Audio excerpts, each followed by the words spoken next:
ജീവിതത്തിൽ എന്നെങ്കിലും നിങ്ങൾക്കൊരു തോന്നൽ ഉണ്ടായിട്ടുണ്ടോ?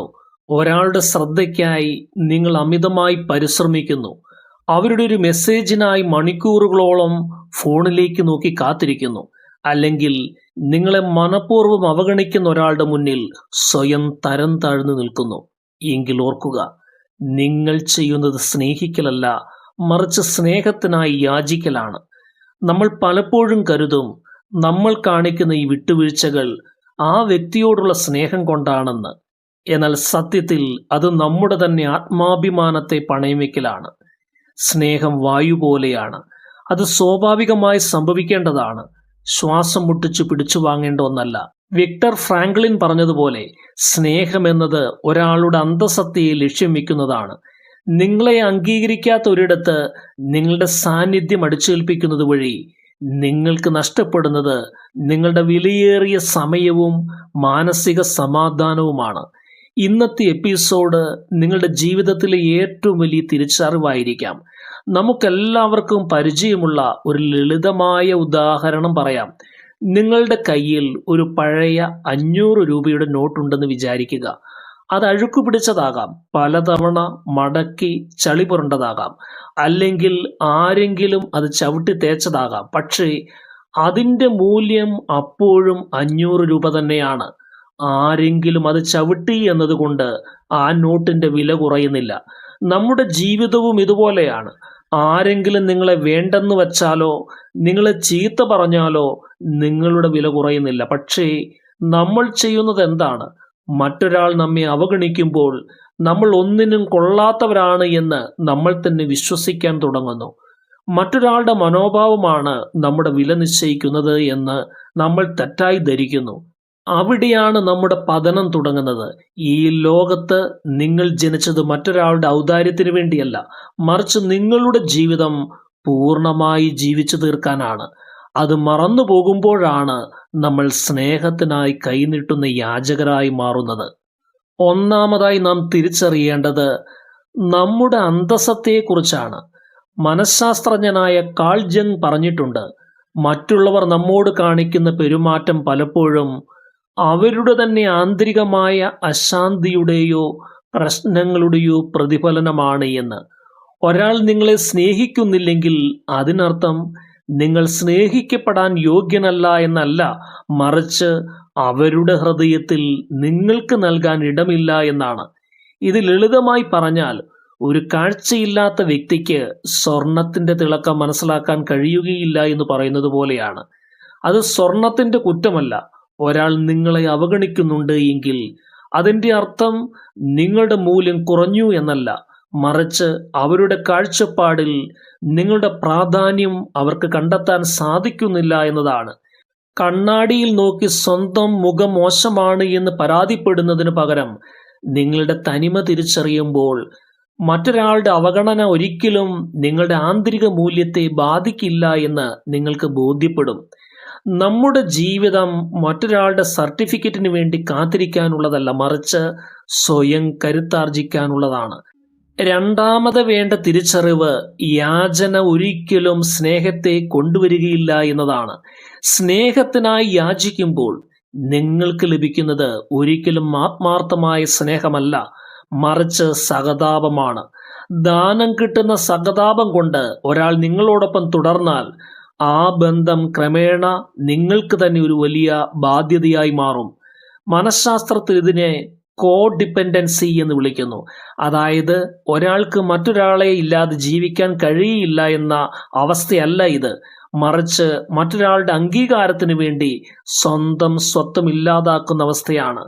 ഒരു വലിയ ആൽമരത്തിന്റെ ചുവട്ടിൽ നിൽക്കുന്ന ചെറിയ ചെടിക്ക് ഒരിക്കലും സൂര്യപ്രകാശം ലഭിക്കുകയില്ല, അത് വളരില്ല. അതുപോലെ ഒരാളുടെ കാൽക്കൽ സ്നേഹത്തിനായി വീണ് കിടക്കുമ്പോൾ നിങ്ങൾ നിങ്ങളെ തന്നെ നശിപ്പിക്കുകയാണ്. ദാനം കിട്ടുന്ന സ്നേഹത്തിന് ആത്മാർത്ഥതയോ ആയുസ്സോ ഉണ്ടായിരിക്കുകയില്ല എന്ന സത്യം നാം കടുപ്പമാണെങ്കിലും ഉൾക്കൊള്ളണം.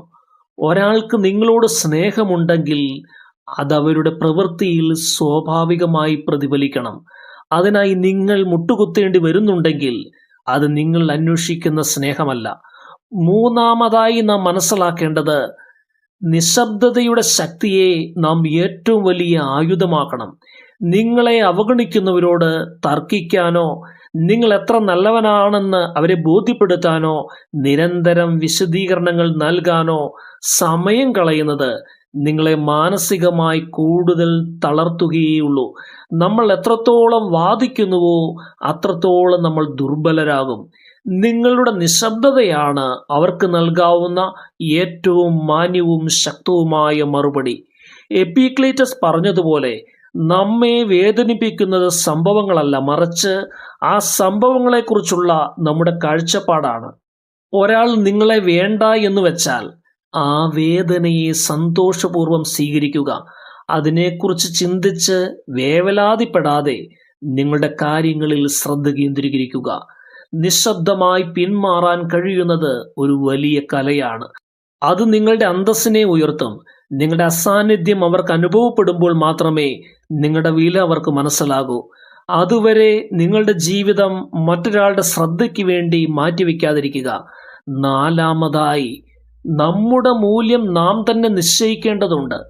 ശാസ്ത്രീയമായി ചിന്തിച്ചാൽ സങ്കീർണമായ ഹൈഡ്രോ കാർബണുകൾ വിഘടിച്ച് പുതിയ ഊർജമായി മാറുന്നത് പോലെയാണ് നമ്മുടെ ജീവിതവും. പഴയ രൂപങ്ങൾ ഇല്ലാതാകുമ്പോഴാണ് കൂടുതൽ ലളിതവും ഊർജ്ജസ്വലവുമായ മാറ്റങ്ങൾ ഉണ്ടാകുന്നത്. ഓരോ ബന്ധ തകർച്ചയും നിങ്ങളുടെ പഴയ പതിപ്പിന്റെ അവസാനമാണ്. നിങ്ങൾ അമിതമായി ആശ്രയിച്ചിരുന്ന ഒരാൾ നിങ്ങളുടെ ജീവിതത്തിൽ നിന്ന് പോകുമ്പോൾ അവിടെ ഒരു വലിയ ശൂന്യത അനുഭവപ്പെടാം. എന്നാൽ ആ ശൂന്യതയാണ് പുതിയ മാറ്റങ്ങൾക്കുള്ള അവസരം. അതിൽ നിന്ന് കൂടുതൽ കരുത്തോടെയുള്ള പുതിയൊരു ഊർജം നിങ്ങൾ കണ്ടെത്തണം. മറ്റൊരാൾ നിങ്ങളുടെ മൂല്യം നിശ്ചയിക്കാൻ ഒരിക്കലും അനുവദിക്കരുത്. നിങ്ങളുടെ ജീവിതത്തിന്റെ നിയന്ത്രണം അവർക്ക് കൈമാറുന്നതിന് തുല്യമാണത്. നിങ്ങളുടെ സന്തോഷത്തിന്റെ താക്കോൽ മറ്റൊരാളുടെ കയ്യിൽ കൊടുക്കാതിരിക്കുക. നിങ്ങൾ നിങ്ങളെ ബഹുമാനിച്ചു തുടങ്ങുമ്പോൾ ഈ ലോകം മുഴുവൻ നിങ്ങളെ മറ്റൊരു കണ്ണിലൂടെ കാണാൻ തുടങ്ങും. അഞ്ചാമത്തെ കാര്യം, ഏകാന്തതയെ ഒരു വലിയ അവസരമായി കാണുക എന്നതാണ്.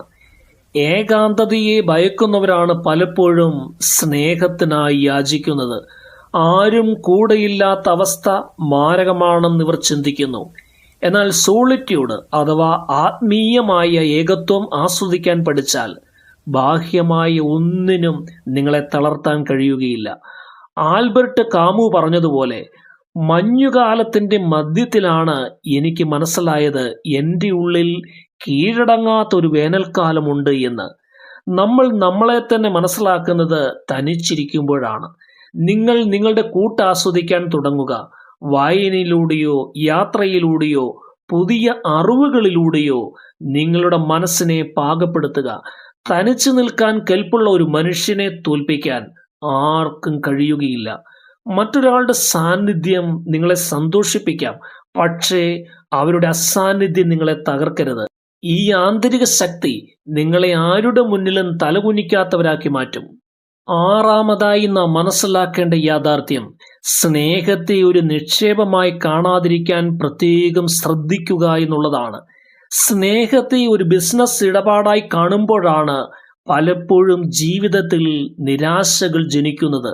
ഞാൻ അവർക്ക് വേണ്ടി ഇത്രയധികം സമയം നൽകി, ഇത്രയധികം സ്നേഹം നൽകി, എന്നിട്ടും എനിക്ക് തിരികെ ലഭിക്കുന്നില്ലല്ലോ എന്ന പരാതി ഈ കച്ചവട മനോഭാവത്തിൽ നിന്നാണ് വരുന്നത്. സ്നേഹം നിങ്ങളിൽ നിന്ന് സ്വാഭാവികമായി ഒഴുകേണ്ട ഒരു ഊർജമാണ്. അത് മറ്റൊരാൾക്ക് നൽകുന്നത് നിങ്ങളുടെ സന്തോഷത്തിനു വേണ്ടിയാകണം. അത് സ്വീകരിക്കാൻ പാത്രമില്ലാത്തവരുടെ മുന്നിൽ ആ ഒഴുക്ക് നിർത്തി സ്വന്തം പൂർണ്ണതയിലേക്ക് ശ്രദ്ധ തിരിക്കുകയാണ് വേണ്ടത്. നിങ്ങളിൽ നിന്ന് സ്നേഹം വാങ്ങാൻ അർഹതയില്ലാത്തവർക്ക് അത് അമിതമായി നൽകുമ്പോൾ അതിന്റെ വില കുറയുന്നു. ഒരു പൂവ് സുഗന്ധം പരത്തുന്നത് അതാരെങ്കിലും മണക്കുമെന്ന് കരുതിയല്ല, അതതിൻ്റെ സ്വഭാവമാണ്. അതുപോലെ നിങ്ങളുടെ സ്നേഹവും നിങ്ങളുടെ സ്വഭാവമായി മാറട്ടെ. പക്ഷെ അത് ആരുടെ മുന്നിലും ബലഹീനതയാകരുത്. ഏഴാമതായി, വ്യക്തിത്വം പണയം വെച്ചുള്ള ഒരു ബന്ധവും ജീവിതത്തിൽ നിലനിർത്തരുത് എന്നുള്ളതാണ്. ഒരാളെ മാത്രം കൂടെ നിർത്താൻ വേണ്ടി നിങ്ങളുടെ തത്വങ്ങളിലും വ്യക്തിത്വത്തിലും മാറ്റം വരുത്തുന്നത് നിങ്ങളുടെ ആത്മാവിനെ കൊല്ലുന്നതിന് തുല്യമാണ്. അബ്രഹാം മാസ്ലോയുടെ ആവശ്യങ്ങളുടെ ശ്രേണിയിൽ മനുഷ്യന് നിലനിൽപ്പിന് ശേഷം ഏറ്റവും പ്രാധാന്യമുള്ളത് ആത്മാഭിമാനമാണ്. നിങ്ങൾ നിങ്ങളെ തന്നെ ഇല്ലാതാക്കി നേടുന്ന ഒരു ബന്ധവും ശാശ്വതമല്ല. അവർ നിങ്ങളെ സ്നേഹിക്കേണ്ടത് നിങ്ങൾ നിങ്ങളായിരിക്കുന്നത് കൊണ്ടാണ്, അല്ലാതെ നിങ്ങൾ അവർക്ക് വേണ്ടി മാറുന്നത് കൊണ്ടല്ല. നിങ്ങൾ മറ്റൊരാൾക്ക് വേണ്ടി എത്രത്തോളം മാറുന്നുവോ അത്രത്തോളം ആ വ്യക്തിക്ക് നിങ്ങളോടുള്ള ബഹുമാനം കുറയും. നിങ്ങളുടെ തനിമ നിലനിർത്തിക്കൊണ്ട് തന്നെ നിങ്ങളെ അംഗീകരിക്കുന്നവരെ മാത്രം ജീവിതത്തിൽ ചേർത്ത് പിടിക്കുക. സ്വയം ബഹുമാനിക്കാത്തവനെ ലോകം ഒരിക്കലും ബഹുമാനിക്കില്ല എന്ന കൈപ്പേറിയ സത്യം എപ്പോഴും ഓർമ്മിക്കുക. എട്ടാമതായി നാം മനസ്സിലാക്കേണ്ട യാഥാർത്ഥ്യം, പോകുന്നവരെ സന്തോഷത്തോടെയും അന്തസ്സോടെയും വിട്ടയക്കാൻ ശീലിക്കുക എന്നുള്ളതാണ്. പ്രപഞ്ചത്തിന്റെ ഏറ്റവും വലിയ നിയമം മാറ്റമാണ്. ഓരോ ദിവസവും പ്രകൃതിയിൽ മാറ്റങ്ങൾ സംഭവിക്കുന്നു. ചില മനുഷ്യർ നിങ്ങളുടെ ജീവിതത്തിലേക്ക് വരുന്നത് ചില പാഠങ്ങൾ പഠിപ്പിക്കാനാണ്. അവരുടെ ദൗത്യം പൂർത്തിയാക്കുമ്പോൾ അവർക്ക് പോകാൻ അനുവാദം നൽകുക. സ്നേഹം എന്നത് എപ്പോഴും മുറുക്കിപ്പിടിക്കൽ മാത്രമല്ല, ചിലപ്പോൾ സന്തോഷത്തോടെ വിട്ടുകൊടുക്കൽ കൂടിയാണ്. സ്റ്റീവ് ജോബ്സിന്റെ കാര്യം തന്നെ എടുക്കാം. അദ്ദേഹം തന്നെ കെട്ടിപ്പടുത്ത ആപ്പിൾ എന്ന കമ്പനിയിൽ നിന്ന് അദ്ദേഹത്തെ പുറത്താക്കിയപ്പോൾ അദ്ദേഹം തകർന്നുപോയില്ല. പകരം അദ്ദേഹം തന്റെ കഴിവിൽ വിശ്വസിച്ചു. പിന്നീട് അദ്ദേഹം കൂടുതൽ ശക്തനായി തിരിച്ചു വന്നു. ഒരാൾ നിങ്ങളെ വേണ്ടെന്ന് വെച്ച് പോകുന്നുണ്ടെങ്കിൽ അത് നിങ്ങളുടെ നല്ല ഭാവിയിലേക്കുള്ള തുടക്കമായിരിക്കും. അവരെ തടയാൻ നോക്കാതെ നിങ്ങളുടെ വഴിയിലൂടെ നിങ്ങൾ മുന്നോട്ട് പോവുക. ഒൻപതാമതായി, തിരസ്കരണങ്ങളെ വിജയത്തിലേക്കുള്ള പടവുകളാക്കി മാറ്റുക എന്നുള്ളതാണ്. പലപ്പോഴും നമ്മുടെ ജീവിതത്തിൽ ഒരു വാതിൽ അടയുന്നത് കൂടുതൽ മികച്ച 10 വാതിലുകൾ നമുക്ക് മുന്നിൽ തുറക്കുവാൻ വേണ്ടിയാണ്. ഒരു ജോലി നഷ്ടപ്പെടുമ്പോഴോ ഒരു പ്രണയം തകരുമ്പോഴോ നാം കരുതുന്നത് എല്ലാം അവസാനിച്ചു എന്നാണ്. എന്നാൽ സത്യത്തിൽ നിങ്ങൾ നിങ്ങളുടെ ജീവിതത്തിലെ അടുത്ത ഘട്ടത്തിലേക്ക് പ്രവേശിക്കുകയാണ്. തിരസ്കരണം എന്നത് നിങ്ങൾ ഒന്നിനും കൊള്ളാത്തവനാണ് എന്നതിൻ്റെ അടയാളമല്ല, മറിച്ച് നിങ്ങൾ മറ്റൊരു പാത തിരഞ്ഞെടുക്കണം എന്ന പ്രപഞ്ചത്തിന്റെ സൂചനയാണ്. അവഗണനയെ ഒരു വേദനയായി കാണുന്നതിനു പകരം അതൊരു ഇന്ധനമായി മാറ്റുക. നിങ്ങളെ തള്ളിക്കളഞ്ഞവർ നിങ്ങളുടെ വിജയങ്ങൾ കണ്ട് അത്ഭുതപ്പെടണം. അതിനായി നിങ്ങൾ നിങ്ങളെ തന്നെ മിനുക്കിയെടുക്കുക, സ്വയം ഒരു പാഠപുസ്തകമാക്കി മാറ്റുക. 10ാമതായി നാം മനസ്സിലാക്കേണ്ട പരമയാഥാർത്ഥ്യം, ആത്മസ്നേഹത്തെ തങ്ങളുടെ ഏറ്റവും വലിയ കരുത്താക്കി മാറ്റുക എന്നുള്ളതാണ്.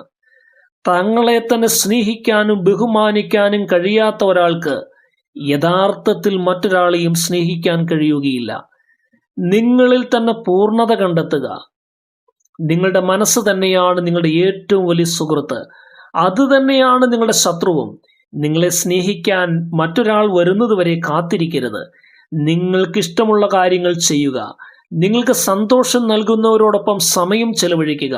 നിങ്ങളുടെ സ്നേഹം മറ്റൊരാളിൽ നിന്ന് ലഭിക്കേണ്ട ഒന്നല്ല, അത് നിങ്ങളിൽ നിന്ന് പുറത്തേക്ക് വരേണ്ട ഒന്നാണ്. നിങ്ങൾ നിങ്ങളെ സ്നേഹിച്ചു തുടങ്ങുമ്പോൾ നിങ്ങളെ അവഗണിച്ചവർ പോലും നിങ്ങളുടെ തിളക്കം കണ്ട് തിരിച്ചു വരും. അപ്പോൾ അവർക്ക് നിങ്ങളുടെ ജീവിതത്തിൽ ഇടം നൽകണോ എന്ന് തീരുമാനിക്കേണ്ടത് നിങ്ങളായി തീരും. സുഹൃത്തുക്കളെ, ഈ നിമിഷങ്ങളിൽ സംസാരിച്ച കാര്യങ്ങൾ വെറും വാക്കുകളല്ല, മറിച്ച് ജീവിതത്തിന്റെ പച്ചയായ യാഥാർത്ഥ്യങ്ങളാണ്. നിങ്ങൾ ഒരു യാചകനല്ല, പ്രപഞ്ചത്തിന്റെ ഒരു അമൂല്യ സൃഷ്ടിയാണ്. പ്രണയത്തിലോ സൗഹൃദത്തിലോ കുടുംബത്തിലോ നിങ്ങൾ അവഗണിക്കപ്പെടുന്നുണ്ട് എങ്കിൽ അതിനർത്ഥം നിങ്ങൾ കുറവുള്ളത് കൊണ്ടല്ല, മറിച്ച് നിങ്ങൾ ഇരിക്കേണ്ട സ്ഥലം അതല്ലാത്തത് കൊണ്ടാണ്. അർഹതയില്ലാത്തവർക്ക് സ്നേഹം നൽകി നിങ്ങളുടെ അന്തസ്സ് കളയരുത്.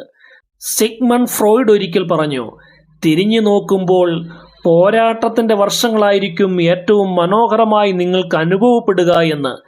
ഇന്ന് നിങ്ങൾ അനുഭവിക്കുന്ന ഈ വേദനയാണ് നാളെ നിങ്ങളെ ഒരു കരുത്തുറ്റ വ്യക്തിയാക്കി മാറ്റുന്നത്.